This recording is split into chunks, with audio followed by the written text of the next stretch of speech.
زاہد، اس نے ایک ایک لفظ پر دباؤ دیتے ہوئے کہا، میں نے تمہیں کبھی مانگا نہیں تھا، تم خود چل کر آئے تھے۔ اس پہلی رات تم نے میرا دروازہ کھولا، تم نے پینٹنگ کی بات کی، تم نے یہاں رکنے کا بہانہ ڈھونڈا۔ یہ سب تم نے شروع کیا تھا زاہد علی شیرازی، میں نے نہیں۔ اور آج جب تم جانا چاہتے ہو تو میں تمہیں روکنے کے لیے ایک ہاتھ بھی آگے نہیں بڑھاؤں گی، کیونکہ جو چیز روکنے سے ٹھہرے وہ محبت نہیں ہوتی، وہ قید ہوتی ہے۔ زاہد نے ارنا کو دیکھا اور اس بار اس کی سیاہ آنکھوں میں ارنا کو وہ چیز نظر آئی جو ایک عورت کو سب سے زیادہ تکلیف دیتی ہے، شدید ندامت۔ مگر اس ندامت کے اوپر اس کی مردانہ ضد کی وہ سختی بھی تھی جو اپنا فیصلہ کر چکی تھی۔ ارنا، میں بس، ارنا نے کہا، وہ ایک لفظ بس، اتنی آہستگی سے کہا کہ شاید ہوا نے سنا ہو، مگر اتنی مضبوطی سے کہا کہ کمرے کی دیواریں لرز گئیں۔ جو کہنا تھا کہہ دیا، میں نے سن لیا، اب جاؤ زاہد، یہاں سے چلے جاؤ۔ زاہد ایک لمحے کے لیے اپنی جگہ پر ٹھہرا، جیسے کوئی آخری بات ہو جو حلق تک آ کر رک گئی ہو۔ پھر اس نے ایک آخری گہری نظر سے ارنا کو دیکھا، اور ارنا نے اس نگاہ میں وہ سب پڑھ لیا جو الفاظ نہیں بن سکا تھا، ایک کچی، ننگی اور تڑپتی ہوئی پشیمانی جو ساتھ ساتھ ایک ضدی اکڑ پن بھی تھی، جو کہہ رہا تھا، میں جانتا ہوں میں غلط کر رہا ہوں، مگر اس سے زیادہ ابھی میں تمہیں کچھ نہیں دے سکتا۔ اور پھر وہ پلٹا اور چلا گیا۔ سیڑھیاں اترتے اس کے بھاری قدموں کی آواز آئی، 1 2 3، پھر نیچے کا مین دروازہ بند ہونے کی دھمک، اور پھر ایک جان لیوا خاموشی۔ اب وہاں کوئی نہیں تھا، زاہد جا چکا تھا، اپنے سارے دعوے، اپنے سارے اندھیرے اور اس کا سارا مان اپنے ساتھ لے کر جا چکا تھا، اور پیچھے اس ہال میں صرف ارنا رہ گئی تھی اور اس کی تنہائی۔ اس ایک لمحے ارنا کا وہ فولادی ضبط، وہ وقار جو اس نے زاہد کے سامنے ایک ڈھال کی طرح تان رکھا تھا، یکسر ریت کی دیوار کی طرح ڈھہ گیا۔ اس کے گھٹنوں نے اس کے وجود کا بوجھ اٹھانے سے انکار کر دیا۔ وہ وہیں دروازے کی پشت سے لگ کر سر جھکائے سر زمین پر بیٹھتی چلی گئی۔ اس کا نحیف وجود فرش پر مٹی کا ڈھیر بن گیا۔ چائے کا وہ کپ جو چند منٹ پہلے میز پر رکھا تھا اب بالکل ٹھنڈا ہو چکا تھا، اس کی ساری گرم بھاپ اڑ چکی تھی، بالکل ارنا کے اس ارمان کی طرح جو ابھی ابھی اس چوکٹ پر دم توڑ گیا تھا۔ اس نے اپنے دونوں ہاتھ اپنے چہرے پر رکھے اور اپنی ہچکیوں کو روکنے کی کوشش کی، مگر درد کا سیلاب بہت بڑا تھا اور اس کا دل بہت چھوٹا تھا۔ تم نے یہ کیوں کیا زاہد؟ اس کے لبوں سے سسکتی ہوئی چیخ نکلی جو حال کی خاموشی میں گونج کر رہ گئی۔ میں نے تو تم سے کچھ نہیں مانگا تھا، میں نے تو تمہارے اندھیروں کو بھی اپنایا تھا، پھر تم نے مجھے یہ سزا کیوں دی؟ زمین پر بیٹھے بیٹھے اس نے اپنا گھٹنوں کو اپنے سینے میں بھینچ لیا، آنسو اس کی بادامی آنکھوں سے بہہ کے اس کے گالوں کو اور اس کے بکھرے ہوئے بالوں کو اور گیلری کے اس بے جان فرش کو بھگو رہے تھے۔ وہ درد جو آنسو سے نہیں آتا، جو آواز سے نہیں آتا، وہ آج اس کی روح کو چیر کر باہر نکل رہا تھا۔ وہ اتنی بے بسی سے رو رہی تھی کہ اگر اس وقت کوئی پتھر بھی وہاں ہوتا تو وہ بھی پگھل جاتا۔ کتنی ہی دیر تک وہ اسی ٹھنڈے فرش پر بیٹھی اپنے بکھرے وجود کی کرچیوں کو سمیٹنے کی ناکام کوشش کرتی رہی، یہاں تک کہ اس کے آنسو خشک ہو گئے اور اس کے اندر ایک عجیب منجمد کر دینے والا سکون اتر آیا، وہ سکون جو تب نصیب ہوتا ہے جب انسان تڑپ تڑپ کر تھک چکا ہو۔ کتنی ہی دیر ارنا وہاں بیٹھی رہی اپنے حال سے بے حال۔ گھنٹوں بعد ارنا اٹھی اور اس نے لرزتے ہاتھوں سے چائے کا مگ اٹھایا، باورچی خانے میں لے گئی اور سنک میں ڈال دیا۔ اس نے نل کھولا اور پانی کو تیز بہنے دیا۔ بہت دیر تک بغیر کوئی کام کیے وہ بس اس بہتے ہوئے پانی کو دیکھتی رہی، جیسے وہ پانی اس کے اپنے ارمانوں کو بہا کر لے جا رہا ہو۔ واپس آ کر اس ادھوری پینٹنگ کے سامنے کھڑی ہو گئی۔ 6 لکیریں، سیاہ، سرمئی، سنہری، نارنجی، سبز، اور وہ ایک خالی جگہ جہاں آج ایک نئی لکیر آنی تھی۔ ارنا نے کانپتی انگلیوں سے برش اٹھایا اور پیلٹ پر رنگ ملانا شروع کیا۔ سرخ اور سیاہ رنگ کو اس نے آپس میں اس وقت تک بے ہودگی سے ملایا جب تک وہ ایک گہرا جلتا ہوا تاریک خونی سرخ رنگ نہ بن گیا، اور پھر اس نے اس رنگ سے کینوس پر ایک نئی لکیر کھینچ دی، تیز، گہری اور حد درجہ بے رحم لکیر۔ خالص درد کا رنگ، وہ درد جو آنکھوں سے بہتے آنسوں سے نہیں آتا، جو حلق سے نکلتی چیخوں سے نہیں آتا، وہ درد جو وجود کے اندر کے سب سے تاریک تہہ خانے سے اٹھتا ہے، خاموشی سے، اور جب وہ آتا ہے تو انسان کے پورے وجود کو جلا کر راکھ کر دیتا ہے۔ اگلے دن ارنا نے بوجھے دل کے ساتھ سلیمان بھائی کو فون کیا۔ سلیمان بھائی، میں کچھ دنوں کے لیے کراچی سے باہر جانا چاہتی ہوں۔ اس کی آواز مردہ تھی۔ سلیمان بھائی ایک لمحے کے لیے بالکل چپ ہو گئے۔ کہاں جانا ہے بیٹا؟ شاید حیدرآباد، اپنی ماں کے پاس، یا پھر لاہور، ایک پرانی دوست ہے وہاں۔ میں نے بھی کچھ طے نہیں کیا۔ کتنے دنوں کے لیے؟ میں نہیں جانتی سلمان بھائی۔ ارنا کی آواز بالکل پرسکون تھی، مگر وہ اتنی غیر طبی حد تک پرسکون تھی کہ سلمان بھائی کا تجربہ کار دل بری طرح لرز اٹھا۔ ارنا بیٹا، سب ٹھیک تو ہے نا؟ انہوں نے دھڑکتے دل سے پوچھ لیا۔ ہاں جی، اس نے جھوٹ کہا، بس थोड़ा सा खुला सांस लेना है। सलमान भाई ने इससे आगे एक सवाल भी नहीं पूछा।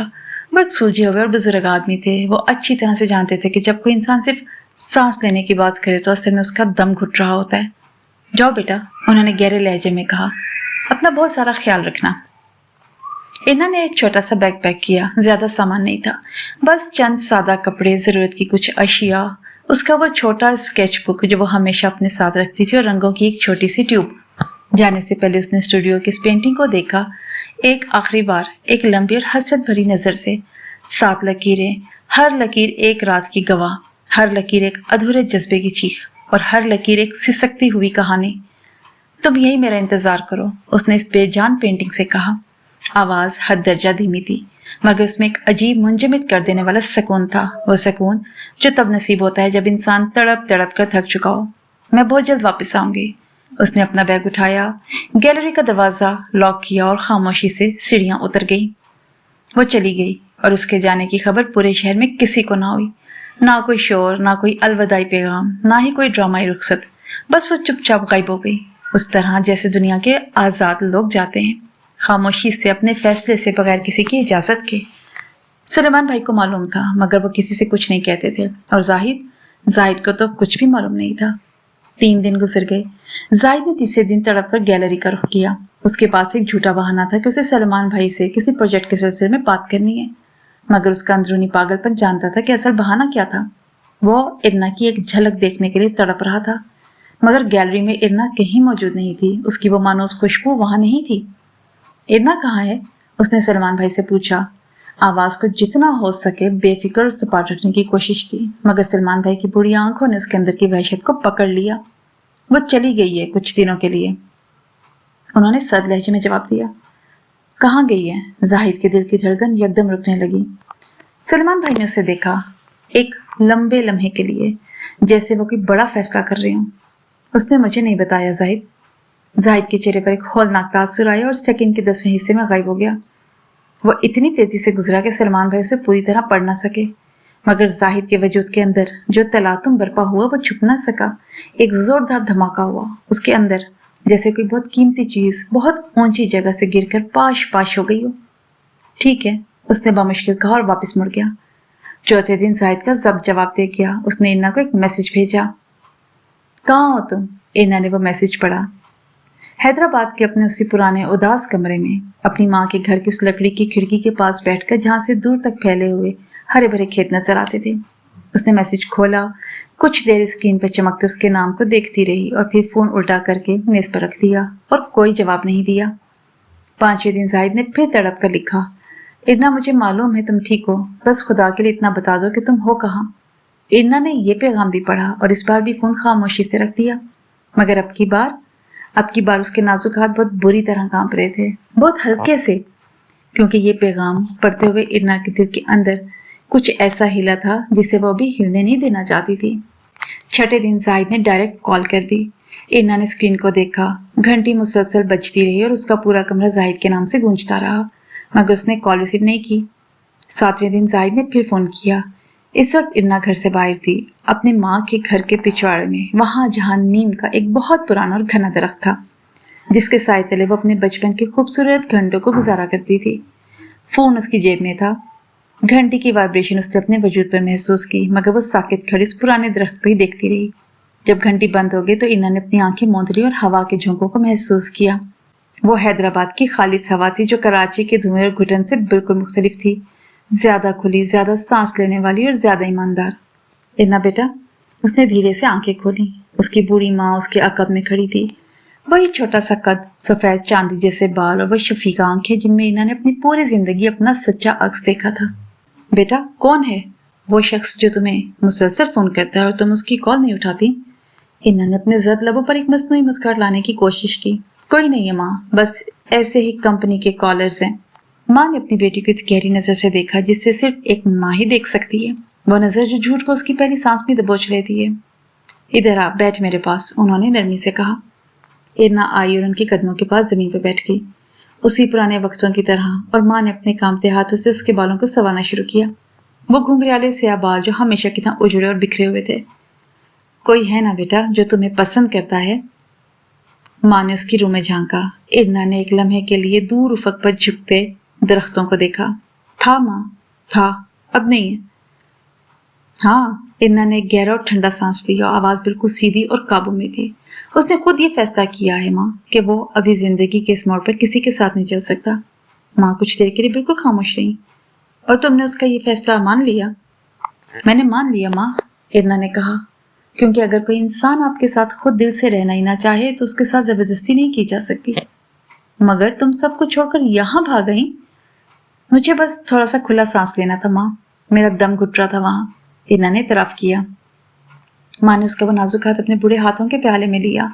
वो हाथ जिनकी उंगलियों पर रंगों के गहरे धब्बे थे हमेशा की तरह, और उन्होंने अपने अंगूठे से उन रंगीन धब्बों को बिल्कुल हल्के से सहलाया, बिल्कुल उसी तरह जैसे चंद रातें पहले जाहिद ने किया था। मगर ये माँ का मुकद्दस हाथ था और उसके लम्स में सिर्फ शफकत और सुकून था, कोई सदमा नहीं था। ये रंग कभी नहीं जाते तुम्हारे हाथों से इरना, माँ ने एक हल्की सी मुस्कुराहट के साथ कहा। इरना के गले में यकदम दर्द का एक बहुत बड़ा गोला अटक गया।